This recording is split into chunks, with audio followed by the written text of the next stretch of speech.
ተራስተለን ተመልካቾቻችን ይህ አካታቢ ቢዝነስ ሳምንታዊ ፕሮግራማችን ነው። አካታቢ ቢዝነስ ሳምንታዊ ፕሮግራማችን ሳዲያ መልቲ ሚዲያ ከፋና ሚዲያ ኮርፖሬሽን ጋር በመተባበር በሰዓት መቅረምላችሁ የቢዝነስ ፕሮግራማችን አሁን ይጀምራል። ዛሬ ደግሞ አንድ ታላቅ እንግዳ ጋብዣለሁ። እንግዳዬ አብዱራህማን ሸምሲ ይባላል። ዝርዝር ጉዳዮችን በኋላ በስፋት እንመለሳለን። በሰፊ ፋዲያ ሚዲያ ኮርፖሬሽን አብዱራህማን ሸምሲ ለዚህ ቃለ መጠይቅ ፈቃደኛ ስለሆንክ እጅግ በጣም የከበረ ምስጋና ያቀርባለሁ። በጣም ጥሩ። እኔም እንግዲህ ስለጋበዛችሁኝ በጣም ነው ማመሰግናችሁ። መልካም እንግዲህ አሁን ያለውን አብዱራህማን ሸምሲ ሳይሆን እንደው ወደ ኋላ ልመልስ። የትምህርት ሁኔታ አጠቃላይ ነገር ይሄ ዩኒቨርሲቲ እንደዚሁም ደግሞ የፒኤችዲ ትምህርትን በአሁን ሰዓት እየተማርክ ነው። ከሱ ጋር ተያይዞ በኋላ ዝርዝር ጉዳዮችን እናነሳለን። እንዳጠቃላይ ግን አንድ ሰው እንግዲህ ትውልድ ቦታ አለው፣ እድገት አለው፣ የትምህርት ነገሮች አሉትና ከፕሮግራማችን ጋር ቀጥታ ስለሚገናኝ እሱን ነገር እንደው እንደ መግቢያ ብናደርገው በጣም ጥሩ። እንግዲህ ያው ኋላ ነገር ዞር ብሎ ማስታወስ የሆነ ትልቅ ነገር ይጨምራል ብዬ ገምታለሁ። ልክ ነው። እኔ የተወለድኩት በአሁኑ ምስራቅ ባሌ በሚባል ጊኒር ወረዳ አካባቢ መልካቡታ የምትባል ቀበሌ ውስጥ ነው የተወለድኩት። ያው ከእድሜ መረዳት ይቻላል የተወለድኩት ስለ ኦልሞስት ከ40 አመት በፊት አካባቢ ገጠራማ ክፍል ነው። የገጠሩ ክፍል ብዙ ደስ የሚሉ ነገሮች አሉት፣ ብዙ ደግሞ እንደዛውም ለዚህ ደረጃ እንድትበቃ ቻሌንጆች ብዙ ነገሮች አሉት። የመጀመሪያ ደረጃ ትምህርት እስከ ሁለተኛ ደረጃ ትምህርት ጊኒር ሃይ ስኩል የሚባል ነው የተማርኩት። ፋይናሊ ግን 12ኛ ክፍል ሲደርስ አዳማ በዛ አካባቢ ገደል ግቡ ይባላል ወይ ደግሞ አዳማ ሁለተኛ ደረጃ የሚባል እሱን ነው እዛ ነው የጨረስኩት። የመጨረሻ እኛ ትምህርት ስንጨርስ ሃይ ስኩል ላይ ሁለት ቃላቶች አሉ፣ ፕሪፓራቶሪ እና የድሮ 12ኛ ክፍል ነው። እኛ የመጨረሻ የድሮ 12ኛ ክፍል ነን። ከዛ በኋላ አላህ ፈልጎ ቆንጆ ነጥብ በማምጣት በአሁኑ ሐዋሳ ዩኒቨርሲቲ በዛን ጊዜ ደቡብ ዩኒቨርሲቲ የሚባል ጆይን አድርጌ የመጀመሪያ ዲግሪ በኢኮኖሚክስ እዛ ጨረስኩ። ከዛ በኋላ እንግዲህ ያው የትምህርቱ ነገር ፍቅርም ስላለ ምንም እንኳን ያደኩበት ፋሚሊ ቤተሰብ የቢዝነስ ቤተሰብ ቢሆንም ከዛ በኋላ ሁለተኛ ማስተሪን በዚሁ በአዲስ አበባ በአሁኑ የኢትዮጵያ ሲቪል ሰርቪስ ዩኒቨርሲቲ ይባላል። እዛን ጊዜ ግን በኮሌጅ ደረጃ ነው ያለ። ሁለተኛ ደረጃ ዲግሪ እዛ ነው የተማርኩት። ስፔሻላይዝ ያደረኩት ሎካል ኢኮኖሚክ ዲቨሎፕመንት በሚባል ነው። ከዛ በኋላ እንግዲህ ሌላ ወደ ግል ወደ ስራ ነገሮቹ ይቀጥላሉ። ምናልባት ሀሳብህን ካገኘው የትምህርት አመጣጤ ይሄን ይፈልጋል ይመስላል ማለት ነው። መልካም ጥሩ ነው። እንግዲህ አንድ ሰው ማንም መነሻ አለው፣ ለትምህርት ፍቅር አለ። ምናልባትም በኤግዛክትሊ 40 አመት ወደ ኋላ መልሼ ነው የትውልድ ቦታህንም ትምህርትህንም አንደኛ ደረጃ ሁለተኛ ደረጃ ኢኮኖሚክስ ደግሞ እርግጠኛ ነኝ ፈልገህ ወደህ ፈቅደህ በነጥብህም ያው ውድድር ነው ድሮ የነበረው የፍሬሽማን ትምህርትና በዛ ልክ ሆነ ነው። ከዛ ደግሞ ኢኮኖሚክሱንም በሁለተኛ ዲግሪም ከሲቪል ሰርቪስ ኮሌጅም አግኝታልና ግን የትምህርት ጉዳይ እንደው እንዳጠቃላይ ለማንሳት በዛ ብቻ ይበቃ አይመስለኝም። አሁን የፒኤችዲ ተማሪ ነህ። በተለይ የምትማረው ትምህርት ደግሞ እንደሰማሁት ስለዚህ ስለ ዘካትና አውቃፍ ምናልባት ኢትዮጵያ ላይ ግን አሁን በዳዴ በጅምር ያለ ነገር ላይ ነውና እንደው የፒኤችዲህን የትምህርቱን ጉዳይ እንደው ለምን ለማጠቃለያ ያክል እሱንም በዛው በስላልቆመ በሁለተኛ ዲግሪ ስላልቆመ እሱ ላይ ከታይትሉም አንፃር የምትማረው ትምህርትንም እንግባና ሌሎች ዲቴል ጉዳዮች ደግሞ እንገባለን የቢዝነሱ ጉዳይ ላይ። በጣም ጥሩ። እንግዲህ ይሄኛው የሶስተኛ ዲግሪ ትምህርቴ ብዙ ጊዜ ከቆየ ነው፣ ግን ከመጀመሪያ ከአንደኛ ደረጃ የመጀመሪያ ዲግሪ እና ከሁለተኛ ዲግሪ ጋር የተያያዘ ነው። አንደኛ ዲግሪ ሲመረቅ ኢስላሚክ ባንክ በእኛ ጊዜ ወሬ ብቻ ነበር። በኢትዮጵያ አቆጣጠር 97 98 አካባቢ ነው። አትሊስት ሙሉ በሙሉ የኢስላሚክ ባንክ ባይሆንም እንደ ዊንዶ እንዴት አድርገን እንጠቀማለን የሚለው ነገርና ሀሳቡ የተነሳበት በየዩኒቨርሲቲው ይሄ ጉዳይ ቢዝነስን የሚማሩ ተማሪዎችን በጣም ያነቃቃ ጉዳዩ መንግስት ደረጃም ጋር የደረሰ ስለሆነ የሁለተኛ ዲግሪ ላይም የክፍለ ሀገር ልጅ ወይ ደግሞ እንግዲህ ያሉ ዘመዶችም አጠቃላይ የኢትዮጵያ ሕዝብ ማለት ይቻላል በብዛት ድህነት የሚባለው ነገር ስላለ ይሄ ድህነትን ለመቅረፍ ደግሞ መንግስት ብዙ ጥረቶችን ያደርጋል። ስለዚህ ጥናቶች ብዙውን ጊዜ ከዋቂዕ ወይ ደግሞ ካለው ተጨባጭ ሁኔታ ቢሆን ስለሚሻል የደሃውን ህብረተሰብ የኑሮ ሁኔታ ለማሻሻል መንግስት ዛን ጊዜ እኔ ማስተር ሲማር ሲያደርግ የነበረው የተለያዩ ትናንሽ ድርጅቶችን በማቋቋም ለገበሬዎቹ የተለያዩ ነገሮች ድጎማ እየተሰጠ ስፔሻሊ ማይክሮ ፋይናንስ የሚባል ነገር ከዛ በኋላ ግን የዚች ሀገር 50% አካል የሆነው የሙስሊሙ ማህበረሰብ በዛ ጉዳይ ሲሳተፍ አላየውም። ስለዚህ አግላይ ነበር ሲስተሙ ፋይናንሻል ሲስተሙ። ስለዚህ ዋይ ኢስላሚክ ማይክሮ ፋይናንስ ለዚህ ሀገር ከባንኩም በጣም የቀለለ ነው። ስለዚህ ያ ቢሆን ነው አካባቢያችን ላይ ያሉ ደሃ ይሄን ስርዓት የማይጠቀሙ ወይ ደግሞ ኢንተረስት ሪባ የምንለውን ነገር የማይፈልጉት የኢትዮጵያ አካል የሆኑ ኢትዮጵያኖች ኢስላሚክ ማይክሮ ፋይናንስ ደግሞ በዓለማችን ላይ ፖቨርቲን ራዲኬት በማድረግ እጅግ በጣም የተሳካለትና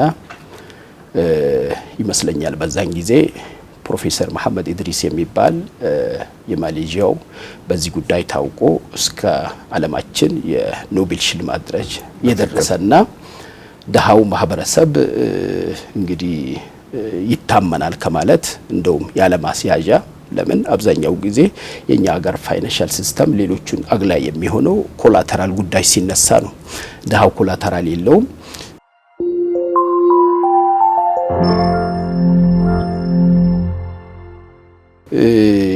ስለዚህ ማስተሩን ሲሰራ በዛ ላይ ነው እዚህ አርሲ አካባቢ ላይ እንዴት ተደርጎ ነው ኢስላሚክ ፋይናንስ ካሉት ማይክሮ ፋይናንስ ወይ ደግሞ ካሉት ስሞል ኤንድ ሚዲየም ኢንተርፕራይዝ ከሚባሉት ጋር ማግኘት ያለባቸውን ገበሬው በሬ ተገዝቶለት እንዴት ይሰጣል፣ ያንን እንዴት አድርጎ ይመልሳል፣ ወጣቶቹ ደግሞ እንዴት አድርጎ በተለያዩ ስራ ላይ በሚችሉት ላይ ተሳትፎ ደግሞ ራሳቸው አድርጎ ይሄን ሀገር ከለበት ጭንቅ ያወጣል በሚለው በዛ ዙሪያ ነው። ያ ጉዳይ እንግዲህ እያደገ መጣና በውስጤ አለ። ግን እንዳልኩ እኔ ከ6ኛ ክፍል አካባቢ ተነስቼ ያደኩበት ቤት በቢዝነስ የሚተዳደር ነው። አገራችን ባሌ ላይ ቢዝነስ ደግሞ የእህል ግዢ ቢዝነስ ነበር። በዛ በእህል ግዢ ላይ ከዛ እድሜ ጀምሬ በጣም ሳተፍ ስለነበር የቢዝነሱ ነገር ለዛ ነው ኢኮኖሚክስም ጆይን ያደረኩት በምርጫዬ። ስለዚህ ምንድነው የተደረገው ይሄ ሐሳቡ የቢዝነስ የገንዘቡ ጉዳይ በውስጤ ስላለ ትምህርቱን መጨረሻ ላይ ማስተሩን ከጨረስኩ በኋላ ገንዘብ ማግኘት እንዳለብኝ በቤተሰብ ላይ ዲፔንድ ሆኜ ዩኒቨርሲቲ ሲያስተምሩኝ የነበሩ እነሱ ናቸው። ሁሉም ነገር ሲደረግ የነበረ። አሁን ግን ማስተርም ከጨረስኩ በኋላ ስላገባውም ኃላፊነትም ስለመጣ ኃላፊነት ሲመጣ ደግሞ በቤተሰብ ገንዘብ በቤተሰብ ወይ ደግሞ በሌላ ሰው ትከሻ መኖሩም ስለሚከብድ አላህ ረድቶኝ ያው አገር ውስጥ ስራ ለመያዝ ዋና ዓላማም ያ ነበር። እኛ ጊዜ 97 ላይ እንደምታውቀው በፖለቲካ ያለው እንትኑ ትንሽ በጣም ከባድ ነበር። ኢህአዴግ የነበረው ከተማ አካባቢ ላይ ወርቆ ነበር። ዋና ዓላማኛ እዛን ጊዜ ወደዛ የተገባው ከተማውን እንድንቀይር ነው። ትምህርቱም አክቹአሊ ቆንጆ ነበር። በዩኤን ደረጃ ትላልቅ ፕሮፌሰሮች የተሳተፉበትና ከስር መሰረት የኢትዮጵያን የከተሞቹን ችግር ለመቀየር ከተሞቻችን እስላም ነበሩ። ከተሞቻችን ለመኖር እንኳን በጣም አዳጋች ነበሩ። ሲመረቅ አሰላ አካባቢ ተመድቤ ነበር። ከማስተርሱ በኋላ ግን ደግሞ ትንሽ ፈጣን ስለነበርኩኝ ይመስለኛል እዛ ደግሞ መንግስት ስራ ላይ አካባቢ ያሉ ሰዎች እንደው ነገሮቹን ከእድሜ አንፃር ከተለያዩ ነገሮችን አንፃር ስላለ ብዙ ማብረን እንትን ማለት ስላልተቻለ አንድ ጓደኛዬ ኳታር ሀገር ይኖር ነበር። መጣና በምንድነው የተመረከው? በዚህ አንተማ እዛ ሀገር ትፈለጋለህ ከማለት አንፃር ሳላመሰግነው አልቀርም። ለብዙ ነገሮች ቤዝ የሆነው ዑመር ይባላል፣ ዑመር ተሽቴ ይባላል። ከዛ በኋላ ዶክመንቴን ሰጥቼ እዛ ሀገር ከሄደ በኋላ ቆንጆ ስራ አገኘልኝ ቢዝነስ ውስጥ። ግን እዛም ከሄድኩ በኋላ በቢዝነሱ የራሴን ነገር ስለሚፈልግ ተቀጥሬ መስራቱ ላይ ብዙ ማረከውም አገር እስከማቅ ብቻ ተጠቀምኩበትና ያቺ ድሮ ሳገላብጥ የነበረው ቤተሰብ ጋር ወለም በጣም ረዳኝ። ከዛ በኋላ ወደ መኪና ስራ ገባሁ። ኳታር ላይ ለኢትዮጵያኖች የሚሆን የዛሬ ስንት አመት 2009 10 የፈረንጆች ጀምሮ እሱም መስራት እዛ ኮሌክት እናደርጋለን። ስፖንሰር ይባላል። አረብ ሀገር ስትኖር የምትኖረው ከሎካል ወይ ደግሞ ከዛ ናሽናሊቲ ጋር ነው አብረን የምትሰራ። ቆንጆ ገበያ ተፈጠረ። አልহামዱሊላህ ባለቤቴም ያው ከኔ ጋር ዩኒቨርሲቲ ነበረች፣ ሐዋሳ ዩኒቨርሲቲ የመጀመሪያ ዲግሪዋ በነርሲንግ ነበር የተመረቀችው እዛው ሀገር። እሷም ተጠርታ ስራ ጆይን አደረገች። ያ ሲሆን አሁን ወደ ፒኤችዲው ለመምጣት ሐሳቡ የትምህርቱ ጉዳይ ገንዘቡ ወስዶኝ በዛው ሊጠፋ ነው እንዴ እያልኩኝ በጣም ውስጥ ገብቼ ለሰምጥ ነው ወይ? አዎ በጣም አስብ ነበር። የተለያዩ ዩኒቨርሲቲ አፕላይ አደርጋለሁ። ከዛ በኋላ ገንዘቡ ይወስደኝና አሁን ለምሳሌ ዩኒሳ በአገራችን ብራንቹ ያለ ጆይን አድርጋለሁ። ዲቨሎፕመንታል ስተዲ አክሰፕታንስ ካገኘው በኋላ ኖ አይ ቢዝነሱን አንድ ቦታ ማድረስ አለብኝ ብለህ ከዛ በኋላ እዛ የመጀመሪያ ልጄን ለመውለድ እንትን ስንል አረብ ሀገር ላይ ከፍተኛ የኛ ህብረተሰብ የሚሳሳትበት እንደ ዌስተርን ወይ ደግሞ እንደ ሌሎች ሀገሮች ይቆጥረና እዛ ሲወልድ እዛ ሲደራጅ እዛ ስራ ሲሰራ ፋይናሊ የዜግነት ጉዳይ ስለሌለ አባት ኢንኬዝ የሆነ ነገር ከሆነ ልጆች በሙሉ ካንተ ሆኖ ስለሚቀር ከባለቤቴ ጋር በመነጋገር ወደ ሀገራችን መመለስ አለብን። አሁን ስራውን በቆንጆ ሁኔታ እንትን ብለናል።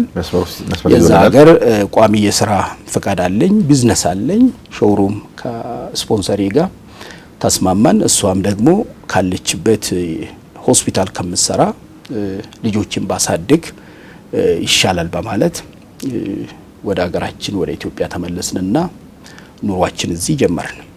ሲንጀምር ግን እኔ እመላለሳለሁ። ፋይናሊ ከዛ በኋላ ከ4-5 አመት ለውጡ ከመጣ በፊት ለውጡ ሳይመጣ በፊት ሲመለስ መጀመሪያ ያቋቋምኩት ምናልባት ዶክመንቱን ታያለ ኦሮሚያ ቱር ትራቨል የሚል ነበር ስም የወሰድኩት። ምንም እንኳን ያው ፕሮፕራይተርሺፕ በኔ ስም ሆኖ እያለ ግን ስሙ ደግሞ ኦሮሚያ ቱር ትራቨል ነው። ምንድነው እዛን ጊዜ ሳስብ የነበርኩት ዓለሙ አረብ ስናይ ከኛ ጋር ኮኔክሽኑ በጣም ሃይ ነው።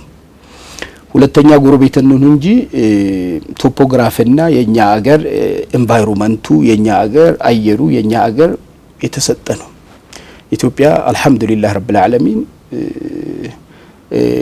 ለብቻዋ ዓለም ማለት ትችላለህ። ያ ማለት ምንድነው? ዓለም የተለያዩ የአየር ንብረት ክፍሎች አሉት። ሞቃታማ አለ፣ መሐከለኛው አለ፣ እጅግ በጣም ቅዝቃዜ አለ። ስለዚህ ኢትዮጵያን ስትወስድ በጣም ቅዝቃዜ ሁሉንም አይነት የአየር ሁኔታ ያሉት በፎረስትም ብትል ከዛ በኋላ በሙቀት አሁን ለምሳሌ እና አፋር አካባቢ ስትሄድ ሶማሊያ አካባቢ ስትሄድ ይሄ ነው የሚሆነው። ስለዚህ አረቦች ደግሞ ጎረቤቶቻችን ናቸው፣ ወንድሞቻችን ናቸው።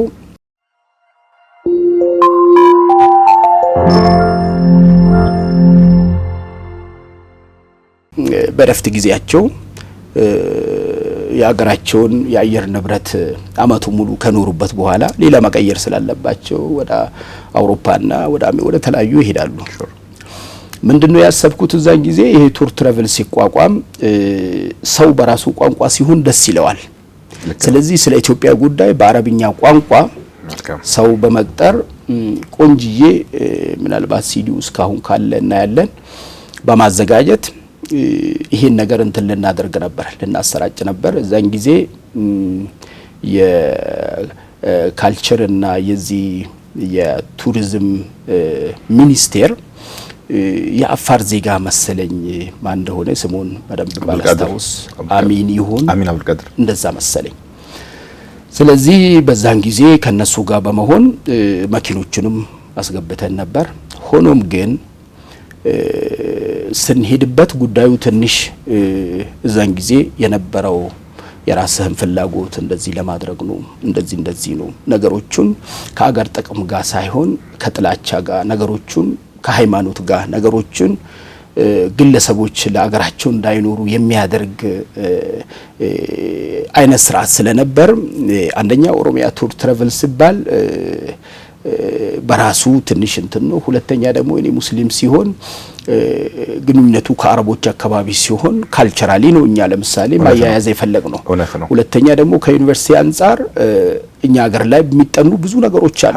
ለዩኒቨርሲቲም ይሁን ለጥራት ለምርምር በሀገራችን ብቻ የሚገኙ ብዙ ነገሮች አሉ። ስለዚህ ከዚህ በመነሳት ነው አሁን ትምህርት የሚጠቅምህ አንዳንድ ጊዜ ወጣ ብለህ ከቢዝነሱ ይሄን ነገር ሁሉ ትላለህ። ፋይናሊ ግን ያ ድርጅት መቀጠል እንደሌለበት እዛን ጊዜ ከሚያስተዳድሩ አካላቶች ጋር ነገሮች ሲሆኑ እኔ ደግሞ የራሴ በቂ ነገር ስላለኝ ምን እዚህ ውስጥ ከተተኝ በማለት እውነቴን ነው የምልህ ያ እንደዛ የሚወደውን ድርጅት ዘግቼ ነው ወደ ኳታር የተመለስኩት። ከዛ በኋላ አልহামዱሊላህ ነገሮች ደግሞ እኛ እንደምናስብ አይደለም። ነገሮች ይቀያየራሉ።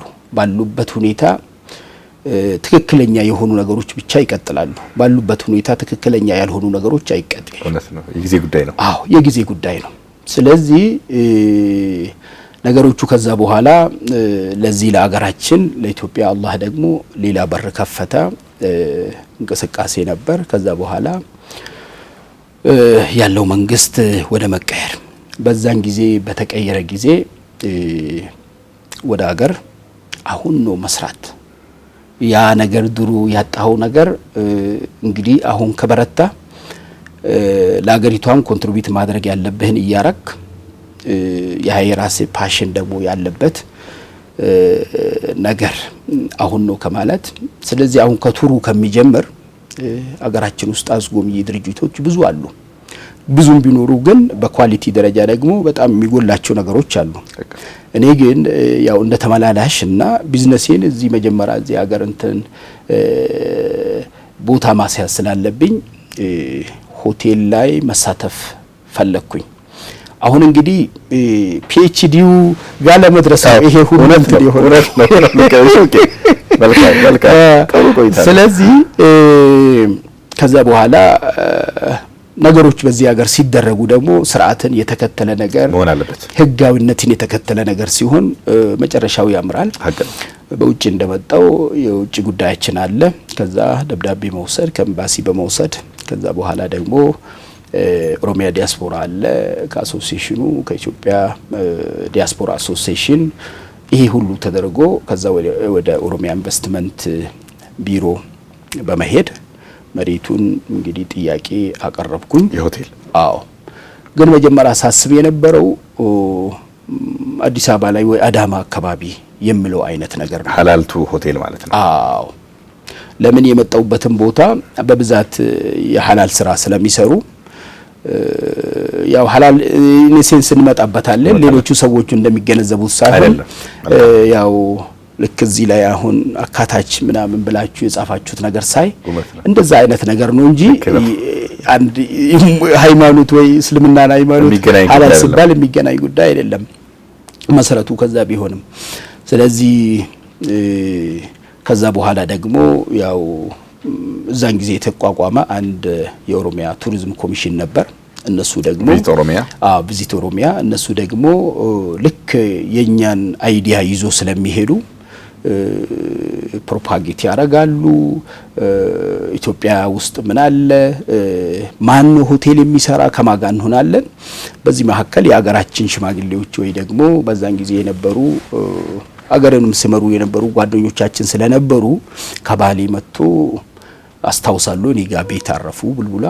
ከዛ በኋላ እኛኮ ሆቴል የለንም፣ እኛኮ እንግዳ እንኳን ሲመጣ ምንም ነገር የለም ከማለት በቃ ወደዛ ከሄድኩኝ በአንድ ጊዜ ሁለት ነገር አሟላለሁ። አንደኛ የራሴ ፍላጎት፣ ሁለተኛ ደግሞ የአካባቢው ፍላጎት። ምስራቅ ባሌ በጣም የታደለ አካባቢ ነው። ኢትዮጵያ ሲነሳ ሁሉም የታደለ አካባቢ ነው። ግን ምስራቅ ባሌ በየወረዳው ፈጣሪ የተለያየ ነገር እንደሰጣቸው አይነት ነገር ነው። እርሻው እንኳን ከወረዳ ወረዳ ይለያያል። የተፈጥሮ ጸጋም እዛ አካባቢ ያለ ከወረዳ ወረዳ ይለያያል። ለምሳሌ አሁን በስፓይሲ ብቻ የሚታወቅ ጎሮ አካባቢ ስትሄድ አቢሽና ይሄ ደግሞ ጥቁር አዝሙድ ምናምን አይነት ነገር ነው። እንደ ስንዴ አይነት ነገር አይሆናቸው። ወደዚህ ወደ ጊኒ አካባቢ ደግሞ ስትመጣ በስንዴ ሌላን ዓለም የሚያስልቅ ነገር ነው። ከጊኒ ደግሞ ትንሽ ወረድ ስትል ቆላው በግመል ስራና በዚህ በከብት ደግሞ በጣም ከዛ ደግሞ ወደ ቀኝና ግራ ስትል ሌላው ደግሞ በማር ነው። እቺ ነገር በማር ከፍተኛ ስለዚህ ያ ቦታ ሄዶ መንግስት ከሚያደርገው ቱርን ወይ ደግሞ አገርን ለማስተዋወቅና የሥራ እድል ለመፍጠር አገራችን ያለውን ነገር ወደ ላይ ከማውጣት አንፃር እኔ እዛ ባደርግ ሶፍ ዑመር ላይ መንግስት የራሱን ስታንዳርድ ያለው ለብዙ ሰዎች ግን ትንሽ ሊከብድ የሚችል እኛ ደግሞ እንደ አቅሚቲው ትንሽ ነገር እዛ አካባቢ ሰው ሶፍ ዑመር ጎብኝቶ ድሬ ሼክ ሁሴን ሄዶ ሲመለስ እዛ የሚያርፍበት ጀነራሊ ከውጭም ሲመጣ ከዩኒቨርሲቲም ወደዛ ሲኬድ ግን ስታንዳርዱን ደግሞ የጠበቀ ሆቴል ሲባል ለምሳሌ ከስብሰባ አዳራሽ እስከ ታችኛው የተለያዩ ነገር የሚሸጥበት በዚህ መሐከል ውስጥ ሁሉንም ነገር ያጠቃለለ ሁሉንም ደግሞ የህብረተሰቡን ክፍል ቪአይፒ የምንል ነገር ከዛ በኋላ ደግሞ ስታንዳርዱን የጠበቀ ከዛ ዋጋው ደግሞ ወረድ ያለ በዛ ሰበብ እንግዲህ ሰዎችም ሲመጡ እሺ ያልኩና እዛ ስራ ጀመርኩኝ። አልহামዱሊላህ ዛሬ ስራ ከጀመርኩ ኦልሞስት 3ኛ አመት ነው።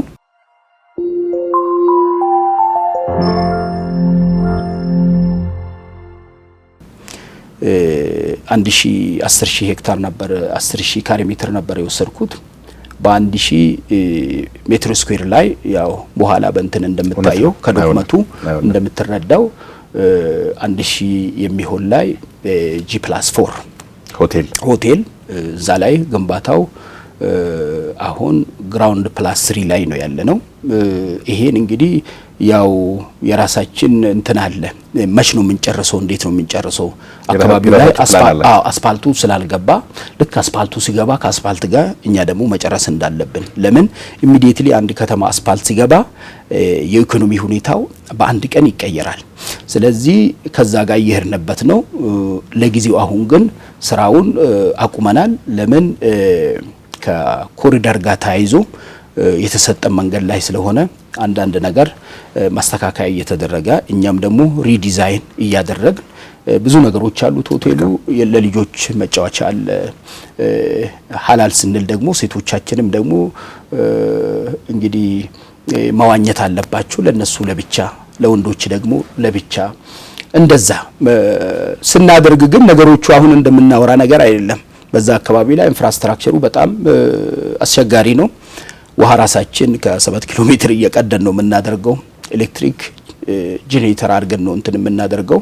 ብዙ ነገሮች አሉ። ግን መስዋዕትነት የተከፈለበት ነገር መጨረሻ ላይ ያምራል ከማለት አንፃር ነው። ከዚሁም ጋር ደግሞ ወደ ፒኤችዲ አሁንም ለመሄድ አይዲያው ገና ስለሆነ እርሻ ባሌ ከምታወቅበት ትልቁ ነገር እርሻ ነው። አት ዘ ሴም ታይም የሆቴሉን ስንወስድ የእርሻን ደግሞ 200 ሄክታር ምስራቅ ባሌ ሰዊና ወረዳ የሚባል አካባቢ ላይ ድሮት ነው ሰዎቹ እህል ያወጣል ብሎም ኢንቨስትመንቶቹ ከዚህ ሲጽፉልን ያኮ እንትን ነው ምንድነው ቦታ ለምቶም አያውቅም። የአየር ሁኔታም ደግሞ በትክክልም ከባድ ነው። እዛ ሄድን አልহামዱሊላህ አላህ ረድቶን 200 ሄክታር አርሰን ጨርሰን ስራ ጀምረን የኢንቨስትመንትን ጥቅም ደግሞ ያየሁት እዛ እርሻ ላይ ነው። አካባቢው ላይ ሰዊና ወረዳ ይሄ የሚባለው አብዛኛውን በሴፍቲኔትና ወይ ደግሞ ከብቶቻቸውን ግመሎቻቸውን ፍየሎቻቸውን እንትን በማድረግ የሚኖሩ ናቸው።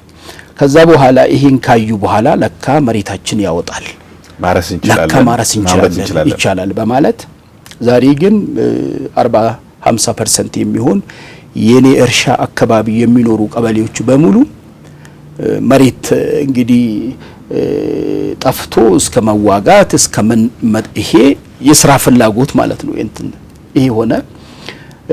ያ ሲሆን ግን እኛ ብዙ ነገሮች የሰው ልጅ ይገድባል የአገሪቷ ህግ።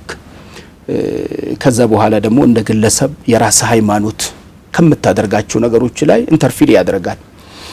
የኛ ሃይማኖት ወይ ደግሞ ይሄ እስልምና የምንለው ኢንተርፊር ከሚያደርግባቸው መካከል በእኛ ገንዘብ ላይ በለፋነው ነገር ላይ አንዳንድ ጊዜ በሰጣን ነገር ላይ ስልጣን አለ በእኛ ላይ ስልጣን እንዳለው ሁሉ።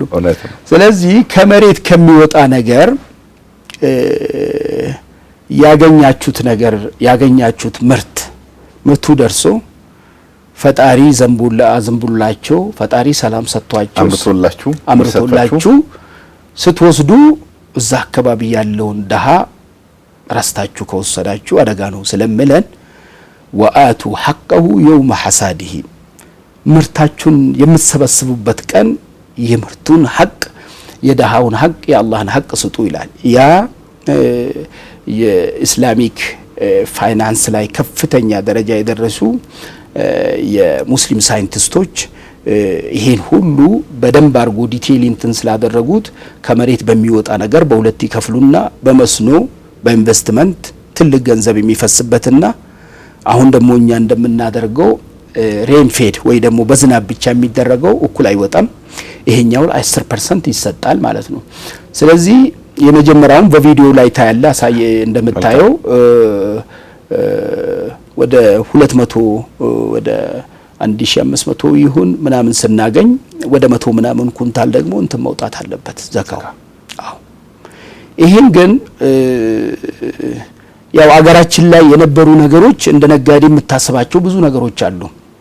ግን ደግሞ ያንን ግልጽ በማድረግ የአካባቢውን የወረዳ መሪዎቹን በመሰብሰብ እነሱ ጋር ደግሞ የመጅሊሱ ሰዎች እዛ አካባቢ ያሉት ማን ነው ለዚህ ለዘካ ብቁ የሚሆን ማን ነው ማቤት ነው የተዘጋባቸው የተቸገሩ ሰው ሲያገኝና ቤቱ ሲሞላ ቤታቸው ባዶ የሆነ እነማን ናቸው? እግር የሌለው ሰው ሲሰራ መስራት የማይችለው እስላም ለማይሰሩ ሰዎች ቦታ አይሰጥም የፈለገ ቢሆን። ግን መስራት ደግሞ ካቃታቸው የአላህ ግዴታ ስለሆነ ማብላት አለበት። ስለዚህ ሰርፕለሱ ደግሞ ወደ እነሱ መሄድ ስላለበት መንግስትም ደግሞ ትልቁ ስራው ህዝቡን መመገብ ሰላሙን ማስጠበቅ እንግዲህ የመሳሰሉት ነገሮች ስለሆነ ከነሱ ጋር በመነጋገር ዘካውን እዛ አካባቢ ስንሰጥ በጣም የሚገርም ደስታ ሌላ ደግሞ ለካ ሰውን ማብላት ለካ ለአንድ ቤተሰብ የአመት ቀለብ መስጠት ከዚህ በላይ የሚያስደስት የለም እስከ ማለት እውነቴን ነው የምልህ። የዛን ቀን እኔ ነኝ እንዴ በዚህ በ300 400 ሰው የሚሆን ይሄ ኳሊቲ የሆነ ጤፍ ነው አክቹአሊ እዛ ጋር እኛ የምናመርተው የሰጠ ነው። ጤፋችን ደግሞ ከኢትዮጵያ አግሪካልቸራል ቢዝነስ ኮርፖሬሽን ከሚለው ጋር ነው የምንሰራ። ለምን የኛ እርሻ ሴንሲቲቭ ነው። በትንሽ ዝናብ መድረስ ያለበት ነገር መርጠን ነው እንትን የምናደርገው። ዞሮ ይሄን ስናደርግ የፒኤችዲ አይዲያው ከዚህ ነው የሚነሳ ከዚህ ከሰጣችሁት ነገር። አዎ ተመልካቾች ከአብዱራህማን ሸምሲ ጋር ያረኩ ያሉት ቆይታ በተለይም የራሱን እርሻ ለመጀመሪያ ጊዜ ለደካሞች በእስላማዊ ድንጋጌ መሰረት ዘካ የሚባለው ነገር ያወጣ ይሄ ዘካ የሚለው ደግሞ ማውጣት እንግዲህ አንደኛ ዲግሪ በኢኮኖሚክስ ነውና ከኢስላሚክ ፋይናንሻል አንጻር ዘካትና አቋፍ የሚለው ዘካት እንዴት በአሳደራዊ የሚለውን ጉዳይ ላይ አእምሮ ውስጥ መጥቶልህ ነው እሱን ነገር ኦልሬዲ ወደ ትምህርቱ ሊድ ያደረገህና ተመልካቾች የዚህን ሐሳብ ስፋት ባለው መልኩ በሚቀጥለው ሳምንት ቋጫለሁኝ። ዛሬ በሳገደ ምክንያት ይሄን ሐሳብ ልቋጭ አልቻልኩኝም። ሳምንት የዚህን ቀጣይ ክፍል እንድትከታተሉ ጋብዛለሁ። ከቀሪ ፋና ሚዲያ ኮርፖሬሽን ፕሮግራሞች ጋር መልካም ቆይታ